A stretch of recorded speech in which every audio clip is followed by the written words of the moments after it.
Hi folks, how you all doing? Happy New Year to you all. The first guest of Motovloggers Unplugged of 2025 is Dave from Really Good TV. So let's go and meet him. Dave, great to have you here. Happy New Year, mate. I'm the same to you, Graham.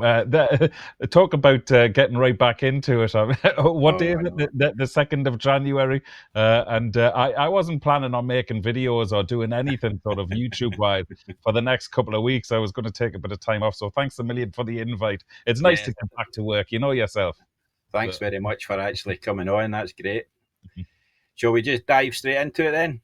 I can't wait. I can't wait. I have to say, I'm a little bit nervous. I'm a little bit apprehensive because normally with things like this, when we do, I mean, that's how I met you, isn't it? When we do the Peaky Biker live, Yeah. there's a few other lads on as well. The only one I've ever done by myself, sort of thing, speaking to the interviewer yourself, is the one I did with Teapot One. All right, yeah, yeah. I've done his show twice, but other than that, I can't think of it. Oh no, I have. I've done. I've done Average Bikers in a Cave as Right. well. So anyway, here I am, and supercharged as well, ready to go. Looking forward to it. Don't give me any hard questions. Nah, that shouldn't have been too hard. How long have you been making YouTube videos? Oh, I told you not to give me any hard questions. A It rough all, ballpark. well, this year will be my 5th year in June the 21st. Right. And it started in lockdown. I just needed something to keep the cogs turning, you know. And I Yep. think it was the first lockdown, 2020, yeah. And I was just sitting at home in Ireland. I had this idea that I'd get back into motorbikes. And then the second idea I had on the back of that was, why don't I make a YouTube channel charting my progress after a 30-year break on motorbikes? So that's how it started. Now, starting a motorcycle YouTube channel, in fairness, wasn't my best idea in lockdown. Uh, but Well, no, it's not the best nevertheless, time. I did it, and the timing worked out right. We just had the restrictions lifted, so Yeah. I got my first bike again after 30 years, which was the FJR 1300.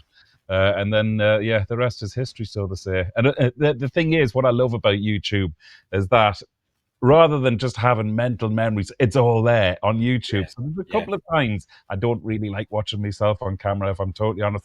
But a couple of times, if I'm sort of just flitting through YouTube, it's really nice to go back to some of the early videos Yeah. and try and see what was making me tick then, and hopefully try and see some sort of improvement to what I sort of produce and make now. I know one thing though, I'm a lot more comfortable in front of the camera now. So. Yeah. Well, that's a question coming up.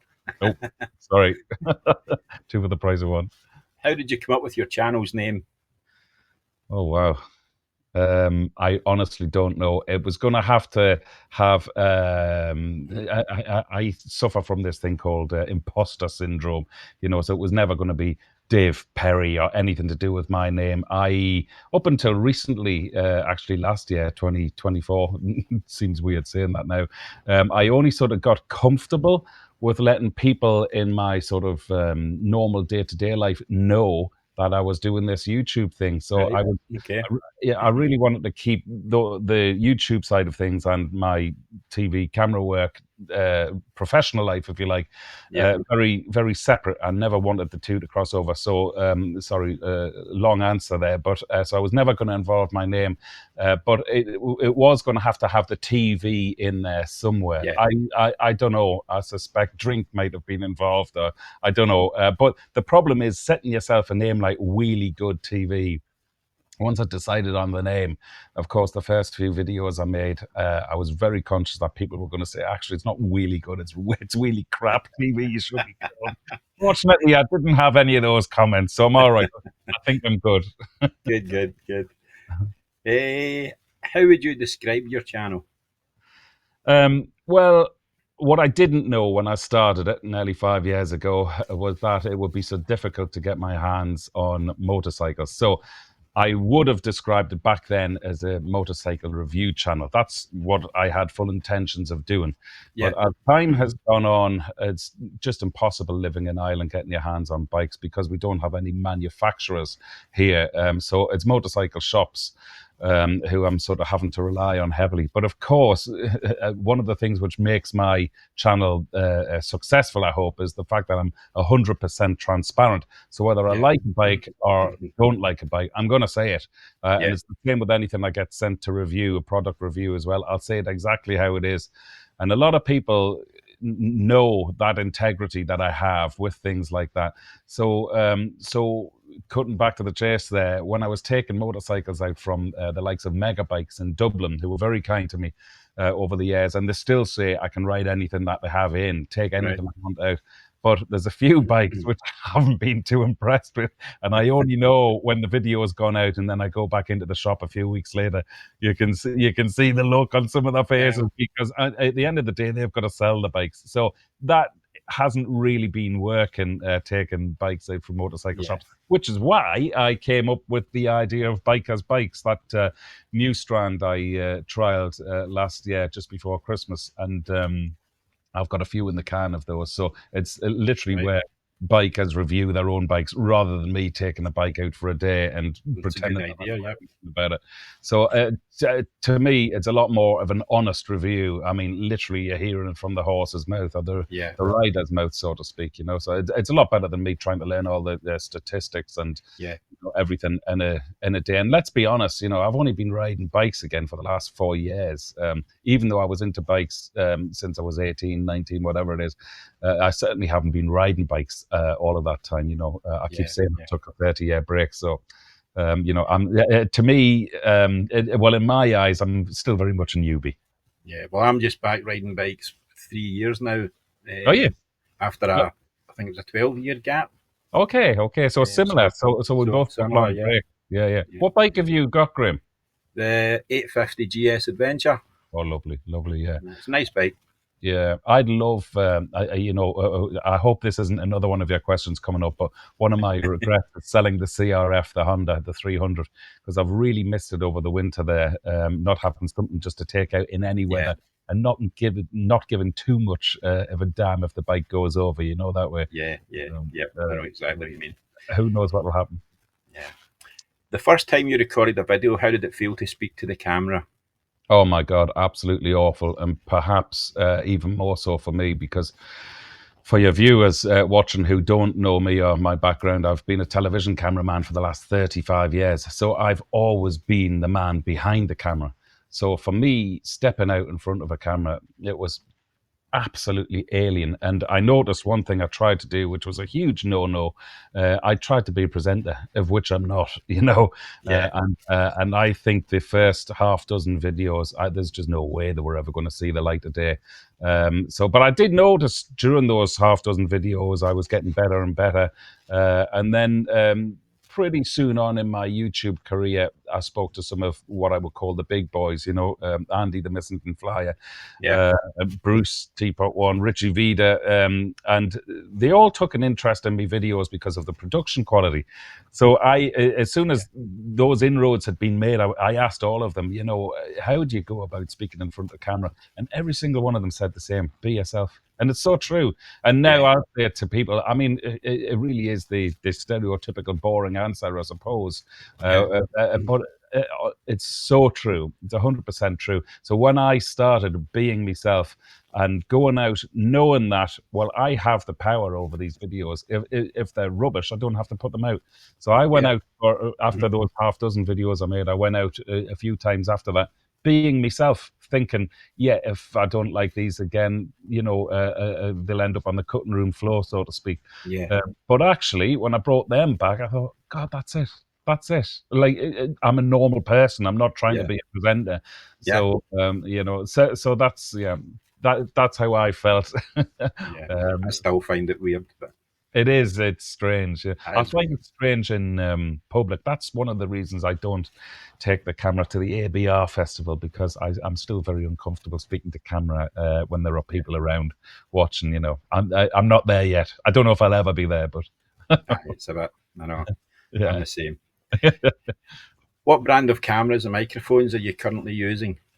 No, here we go. For those people who don't know this, so I preach and swear by DJI, and I have to say, right at this stage, everybody, well, not everybody, I've had a few comments recently. saying, yeah, but you would say that because you're sponsored by them, because they send you all of their latest gear. DJI haven't even responded to an email. No. And believe me, I've sent them a few saying, because I do have an affiliate link, which anybody can set up on their website. Yeah. So I have that going on, but I'm not sponsored or No. given any freebies. And, I know that I'm responsible for selling in 2024 over 100 cameras at least, Yeah. because people have emailed me back and said, "Oh my God, these cameras are amazing. Thanks so much for the advice." I went out and bought one, and there's definitely over 100 I've sold. So I wouldn't mind a little bit of a kickback or even a little bit of recognition from DJI. Yeah. Yeah. I was the first person in Ireland, by the way, in 2013 to be flying a DJI drone. Right. So I wouldn't mind a little bit of a nod from DJI. Yeah. I think it's is it not Insta that are giving the cameras to vloggers? It's not Yes. DJI. I think it's Insta. Well, DJI have given Andy the Missington Flyer. They contacted him now. I mean, Andy's got nearly 300,000 subscribers. They're hardly going to be bothered with me. But no, I did. I was affiliated with Insta for about a year. They gave me their Insta360 X3 and then a few other little cameras that they brought out. But as I just mentioned earlier on in this interview, I'm 100% transparent. Yeah. And when I was reviewing the X3 camera, which was the first 360 camera, really, there was a few things which didn't add up, namely the bit rate. And what I mean by that, I won't get too techie here, I promise. What I mean by that is when you zoomed in on the software, the picture fell apart. It was absolutely awful, really bad quality. And all of this marketing hype now for the X4 that it does 8K images, it's absolute rubbish. It's rubbish, but people fall for it because it does 8K within a 360-degree sphere. Yeah. But your frame is only ever going to be 16 by 9, so you're never going to be able to avail of 8K. I know of people who are looking to buy an 8K telly because they think they've got an 8K camera. The market... I've got an X4. It's two 4Ks. It's not one 8K. That's right. Isn't it? Yeah. Yeah, and even then, you can only select a 16:9 frame. You cannot select a 360-degree frame on your telly, so you're never going to get the full 8K. Anyway, so I was in this WhatsApp group with the engineers when I was reviewing the X3 for them, and they couldn't give me the answers. And then it dawned why, because I was doing all of the bitrate tests using the equipment I have here for my television cameras, and nothing was adding up what they were telling me. Anyway, I called them out on it, and lo and behold, I didn't get the next camera sent to me. So I never got an X4 sent to me. That's a shame. So, and my most successful video to date in the last 4.5 years is a video I did about how to mount your Insta360 X3 on a motorbike. It's got nearly 200,000 views. It's a 10-minute video, just me showing all the different angles and how I got them on the bike. So again, I feel hard done by here by DJI and Insta, because I know that I've sold loads of Insta cameras. Again, I have an affiliate link for them. I get a check once a year from them. Not a check, a check. That's shown me age there, man. Yeah. Check, what's that? Normally backed up by a telegram telling me how much money is coming to me in a check. So I get a payment from them once a year, and I just had it before Christmas. I tell you, I'm selling a lot of cameras for them. I was over the bloody moon. Brilliant. What resolution and frame rate do you use when you're filming? Right, and again, vlogging. Here's another contentious thing, right? So not many people would know about the old NTSC versus PAL formats, okay? Unless you're sort of our generation. And what I'm saying of our generation, sorry if I've insulted you. No, I know what you're talking about, yeah. Different frame rates, isn't it? Yeah. Yeah, so NTSC was the American format, PAL was the UK, Europe format, so I still stick to that from my old film days. And it's to do, well, even now on action cameras, they don't call it NTSC or PAL anymore. It's frequency. Yeah. I think they call it now, but it is an electrical pulse. So when we used to shoot on film and then tape and everything like that, unless you shot in the PAL format, which is 25 frames or 50, which is a multiple of 25, Yep. your footage would flicker. And indeed, when vloggers, you see it all the time on YouTube, when vloggers are vlogging inside the house, where they're using the lights, or in the garage, if they're doing Yeah. motorbike videos, where they're using the strip lights, you can see it all flickering. Yeah. And it's because the electrical frequency, because we're in the UK, Ireland, Europe, wherever, works on a what should be very close to 25 frames or 50. So I keep all of my camera equipment in that frame rate. And the other reason for that is as well is that because of all the drone footage I use, because Ireland is a small country and I've been droning for 12 years in Ireland, I don't think there's many parts of Ireland which I haven't droned. So if I've been out shooting a motovlog and I couldn't be bothered to take the drone with me, I could pretty much bet that I have some sort of stock footage from there. Right. of the area. And because it was all for television, that footage, I shot it in 25 or 50 frames. The other reason I don't use 30 or 60 is because on the, I don't know what it's like on the new Osmo Action 5 cameras, but on the Osmo Action 4 cameras, which I use, if you use 60, you're not allowed to preview it on the front screen. It shuts off right. Okay. the front Right. screen. But anyway, yeah, I just use 25 or 50. Well, 50 is what I use, because if I want to slow-mo anything, you can slow it down without having to do any sort of jiggery-pokery within the edit. You can slow it by half instantly. Yeah. And do you film in 4K or is it? Oh yeah, always 4K. Yeah, 4K. and I know it probably doesn't make much sense, but more and more people are telling me that they sit at home on a Saturday morning at 8 a.m., which is when my videos go out, and they bounce their YouTube onto their big, huge 65-inch television. Yeah. So actually, yeah, I'll continue shooting everything now in 4K. It's only very handy, really, in the edit when you want to punch in on something as well. But if people are telling me that they're watching it on their 65-inch TVs now, I'll continue to shoot in 4K. Yeah. Do you film full auto, or do you change any settings? Do you change the ISO or the white balance or anything like that? I change everything. Yeah. So, yeah. I knew you were going to say that. Yeah, and sometimes, when I look at some lads' videos go out, it's amazing looking. And when I'm speaking to them, I'm like, "What settings or what filter did you use?" "Oh no, I just got everything in auto." And it's like, why do I even bother?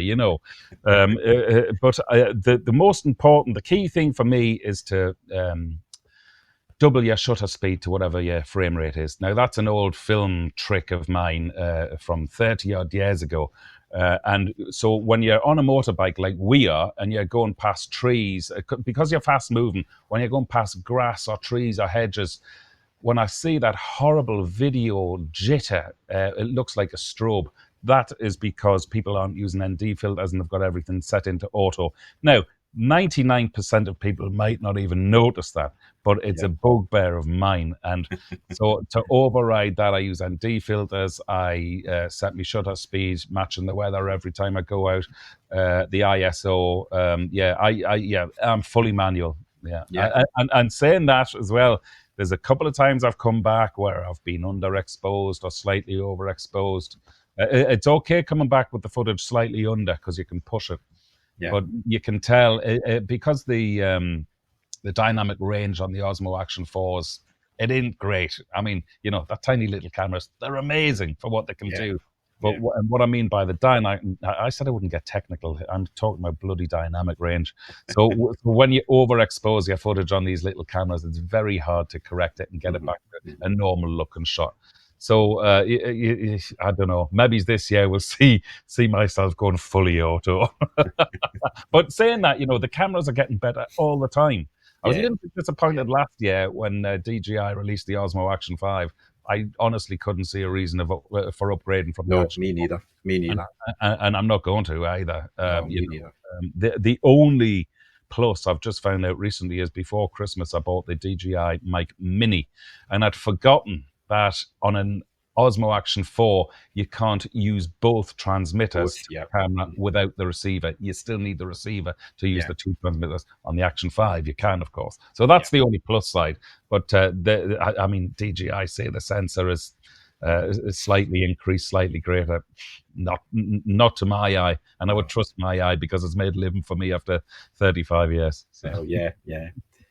What software do you use for editing your videos? Final Cut Pro. All right. I got into Apple Mac in 2007. I've been editing since 2003, and I was using Avid on a PC. Oh my God, it was hardship. It would always crash. You'd lose all of your projects. To render effects used to take ages.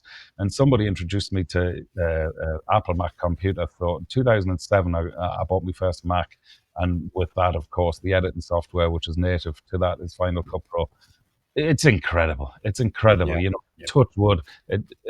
I never have any problems. I've just jinxed that, haven't I? But it's just a beautiful, easy workflow. And even all the third-party plugins and the effects and the filters and everything, it all works. You know, Yeah. Yeah. I love it. I love it. Not sponsored by Apple either. Excuse me, I'm going to take a sip of tea. So Yeah, no problem. I'm on the hard stuff. Are you doing dry January? I rarely drink anyway. I know for a Scotsman that's pathetic, but Yeah, yeah. it's true. And for a plastic paddy as well, a fake Irishman, I don't drink too much either. No, me neither. I used to, but that's a different story. Can you tell us briefly your process for editing?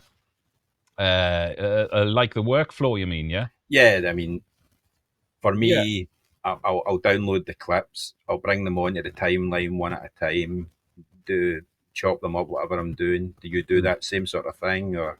Yeah, I think the key part to me is that I'm not a vlogger who goes out and leaves the camera running. So that's the biggest process towards my editing.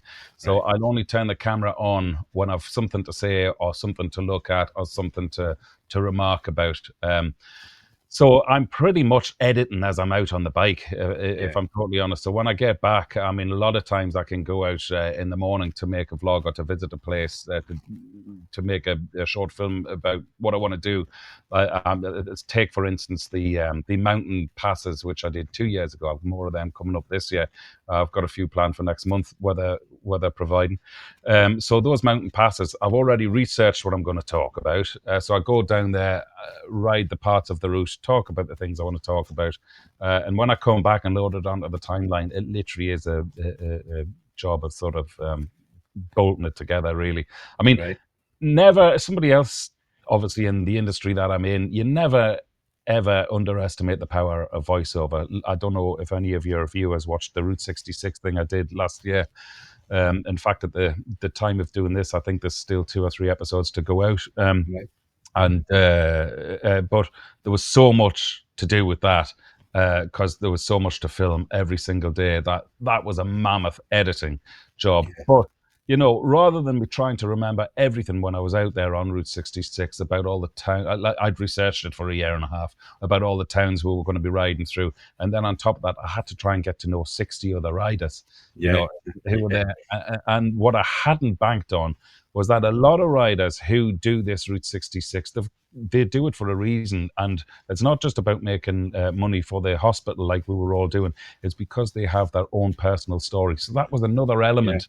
Yeah. Which I came back from Route 66 thinking, oh my God, I've got to get the balance so right, because if I sort of just use their own personal stories, which have sculpted their own lives, and I just throw their stories in as a sort of a throwaway comment at the end of a video, it's going to upset a lot of people and it won't do anybody any favors here.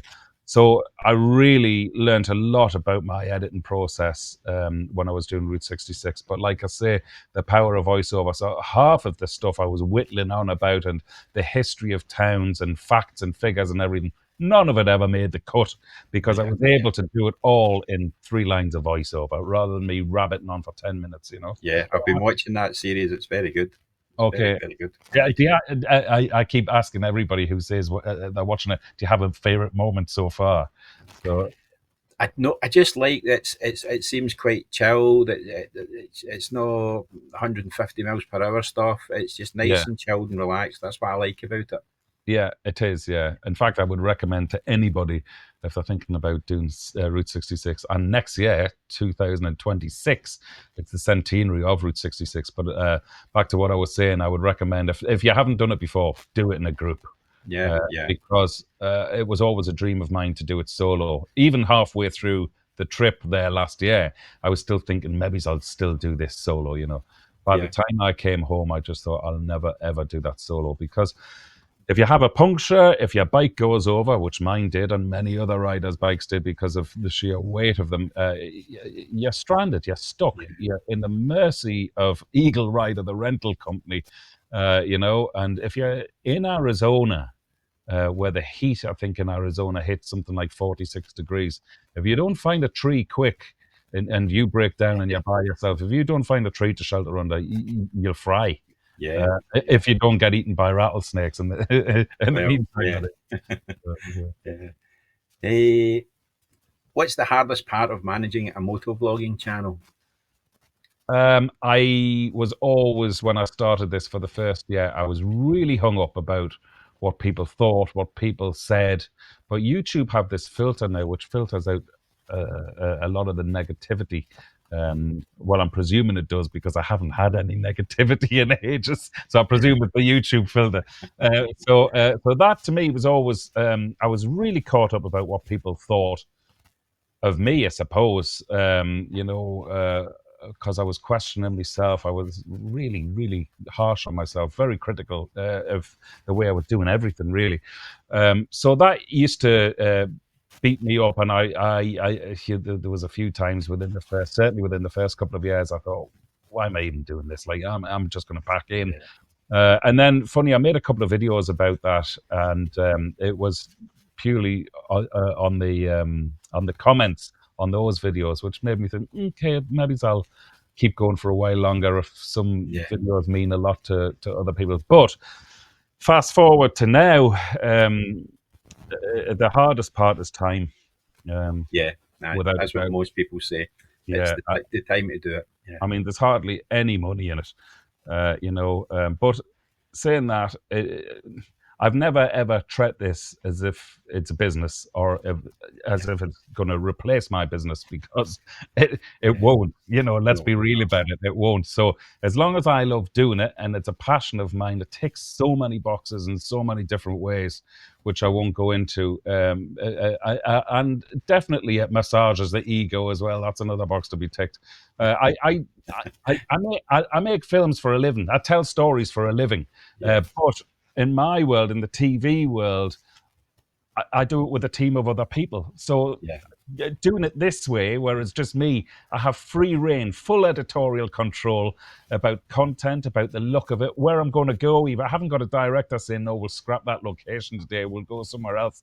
So it's all down to me, and I think that's what I love the most. So I know you're asking what's the hardest part of managing, but well, maybe I will find it over the next few years. But at the minute, I'm absolutely loving it.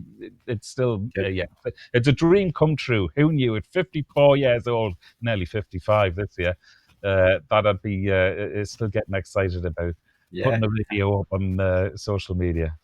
yeah. And Are I there don't any mot? and I don't think OnlyFans is the right sort of portal for myself. So Not I'm at our age. quite happy on YouTube with me clothes on, and I dare say the audience are even happier. Yes. Are there any motovloggers that inspire you? Yeah, I mentioned them before. So the big boys, Andy, the Missington Flyer, Richie, Vida, and Bruce. Those three boys. Yeah, I've learned. I've learned my trade, if you like, from those three boys, yeah, and I know them all personally as well now over the last few years. And they're as genuine off screen as they are on. And no, I have a lot of time for them. When I was only starting off and I had a handful of subscribers. Andy, the Missington Flyer, contacted me and he said, "I don't know if you know who I am." I knew rightly who he was because I've been watching his videos. yeah, He said, I'm just curious about you. He said, "I know you're only starting off, but he said your picture quality and the way you edit and the way you tell a story." He said it's brilliant. Oh, well, So can't get better than that. I said, well, Andy, there's a little secret to that. I said, been television cameraman all my life, and then so we became friends and we visit each other. He hasn't been to Ireland yet. I've been to England a few times, and then the ABR, well, I camp at the back of Andy's caravan, and Yeah, we're like one big family over there now. It's great fun.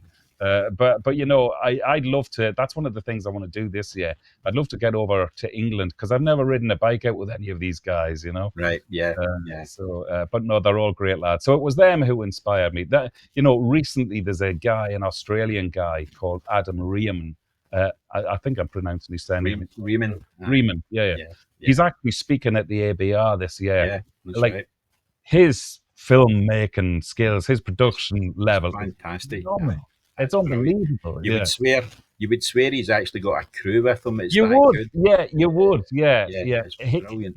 He is what I would call the Bear Grylls of the motorcycle world, Yeah, But all of these little trips he's doing, when he says he's by himself, he must literally ride the route twice because he's got to yeah, go forward to set the camera up on the ground. He must then ride back to get the shot of him riding through the puddle or over the jump. yeah, The amount of drive that guy has to make the films like he makes, I think he's yeah, close to 1 million subscribers now, and yeah. fair play to him, as they Yeah, say here in Ireland. So he really deserves good. every success. He's amazing, yeah. Yeah. Do you have a favourite video that you've made and what made it special for you? Wow. 2 years ago, this month, I was struggling. Wow, this is really personal, actually. I've sort of had a bit of an on-off battle with alcohol all my life, and I'd had a really tough Christmas 2 years ago, and Yep. I made a video about it, and I put it out there. I was sort of lost. I was down. I was worried, and the YouTube audience had, in a way, God, this sounds really cheesy, become my friends, if you like. Yeah. And I felt as though, well, I still feel like that every time I go out on a bike making a video and I'm chatting away by myself. I never feel by myself because I know that it's going to connect. It doesn't matter Yeah. what I'm Yeah. talking about. Mhm. So anyway, I made this video, which was the first video I'd ever made like that, of the real Dave Perry and what I was suffering with in my personal life. Yep. And I put that out, and that changed my whole perspective on how I viewed my audience, how I viewed YouTube, and to me, it sort of crossed the line into the real world, if you like, because the Yeah. amount of support and the amount of help I got back, other riders who I'd never met, other members of the audience watching the video who I'd never met, went sober with me as well and did 100 days with me just in support. It was phenomenal. So that really, I suppose, is my most special bit. I don't know how it did in terms of ratings or views, but for me to share Yeah. what I was going through at that time and put it out there. And even at the ABR, over the last couple of years, when I'm meeting people for the first time and they're saying, how are you doing? I'm grand, yeah. Pint of Guinness in my hand, yeah, I'm grand. No, but how you doing? And Yeah. that's what they mean. They're shocked to see me with a pint of Guinness. Yeah. But in case anybody's wondering, I can never do the word never. So when I'm told that, or I tell myself that I can never ever drink again, or never have another pint, never have a glass of wine, I can't do never. So I always try and get to a stage where I can find a nice balance, and that's where I'm at. So I don't drink alcohol in the house. Hey, there's my cup of tea. So my wife doesn't drink either, so that makes it very easy for me. So we don't drink in the house. We rarely go out because we live in the middle of nowhere here in Ireland, and we've got 4 kids. So we go out once in a blue moon. Now, if I'm away on the road filming with the lads and we're in a hotel, I'll have a couple of pints of Guinness if I'm in Ireland. If we're up early the following morning, I probably wouldn't bother. But that's where I'm at now. So I drink very seldom, and I feel in control. So, wow, that was like a therapy session. Well, it's one thing about bikers. I'm saying Bikers. all that as well, Graham. I'm saying all that when I'm stood with the peaky biker at the ABR festival. That all goes out the window. Oh, I know. I was there. I seen you. Go on, What, yeah. what's one thing you wish you knew before you started motovlogging? How little money there was. Because I honestly thought I gave myself a 10-year plan. So I started when I was 50. I thought, right, this is a great 10-year plan. Now I'm a great man for ideas. I'm a Yeah. rubbish man for following them through. I'm delighted that I have followed through so far with this. But it was always a 10-year plan. And I thought, God, if I can make enough money to give myself a nice pension, 10 years is sure to do it. So I was I was looking at the, like, as I keep calling them, the big boys, and getting buying all their latest bikes, and Andy having 6 or 7 bikes in his garage and all of that sort of crack. And I was thinking, yeah, I'm going to have a bit of that. So anyway, I still haven't found it yet. No, don't think I ever will. Any advice for someone just starting out motovlogging? Yeah, do it.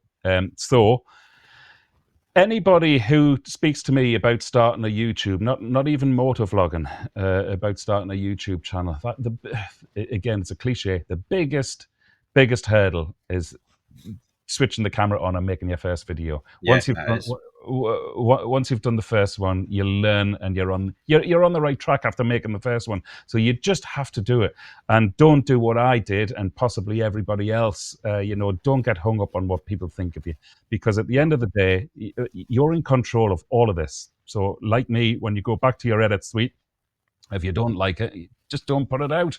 Yeah. If you do like it and you do put it out and you get a few sort of harsh comments, just you can take it down. You're in total control. Yeah. Nothing has to stay up there forever. As well, at the same time, if you certainly have a change of shift up there 10 years down the line and think, oh God, I'm really embarrassed by all of this, you just take it all down. Just take it You're away, in yeah. total control. Unlist it. You can keep it, but nobody else will see it then. That's right. That's Yeah. right.